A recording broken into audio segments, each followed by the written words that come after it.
ಹೊನ್ನಾವರ ತಾಲೂಕಿನ ನಗರ ಬಸ್ತಿ ಕೇರಿಯ ಸರ್ಕಾರಿ ಹಿರಿಯ ಪ್ರಾಥಮಿಕ ಶಾಲೆಯಲ್ಲಿ 78ನೇ ಸ್ವಾತಂತ್ರ್ಯ ದಿನಾಚರಣೆಯನ್ನು ಅದ್ದೂರಿಯಾಗಿ ಆಚರಿಸಲಾಯಿತು. 78ನೇ ಸ್ವಾತಂತ್ರ್ಯ ದಿನಾಚರಣೆಗಾಗಿ ಶಾಲೆಯ ಮಕ್ಕಳು ಸಮವಸ್ತ್ರ ಧರಿಸಿ ಬಂದಿದ್ದರು. ಶಾಲೆಯ ಶಿಕ್ಷಕರು, ಎಸ್ಡಿಎಂಸಿ ಅಧ್ಯಕ್ಷರು, ಊರ ನಾಗರಿಕರು, ಅಂಗನವಾಡಿ ಪುಟಾಣಿಗಳು ಧ್ವಜಾರೋಹಣಕ್ಕಾಗಿ ಆಗಮಿಸಿದರು. ಎಸ್ಡಿಎಂಸಿ ಅಧ್ಯಕ್ಷರಾದ ಈಶ್ವರ್ ಮರಾಠಿಯವರು ಧ್ವಜಾರೋಹಣ ಕಾರ್ಯಕ್ರಮವನ್ನು ನೆರವೇರಿಸಿದರು.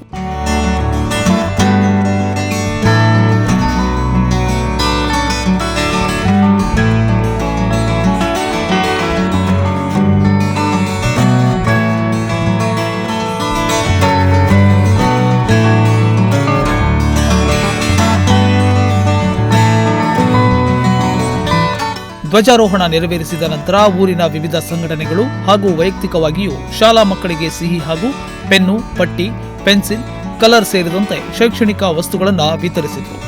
ವಿದ್ಯಾರ್ಥಿಗಳು ಭಾಷಣ, ಹಾಡು, ನೃತ್ಯ ಮಾಡಿದರು. ರಾಷ್ಟ್ರ ನಾಯಕರ ವಿವಿಧ ವೇಷಭೂಷಣ ಧರಿಸಿ ಮಕ್ಕಳು ಎಲ್ಲರ ಗಮನ ಸೆಳೆದರು.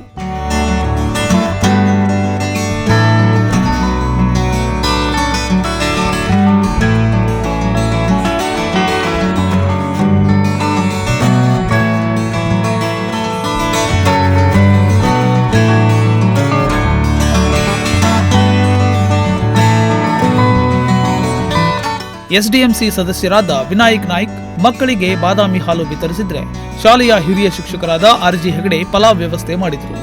ಶಾಲೆಯ ಮುಖ್ಯ ಶಿಕ್ಷಕರಾದ ಲಕ್ಷ್ಮಣ್ ಪಟಗಾರ್ ಕಾರ್ಯಕ್ರಮವನ್ನು ನಿರೂಪಿಸಿದರು. ಜಯಶ್ರೀ ನಾಯ್ಕ್ ಹಾಗೂ ಗೇರುಸೊಪ್ಪಾದ ವಾಯುಪುತ್ರ ಅಂಗಡಿ ಮಾಲೀಕರು ಮಕ್ಕಳಿಗೆ ಬಹುಮಾನಗಳನ್ನು ವಿತರಿಸಿದರು. Nudisiri news desk, Honnavar.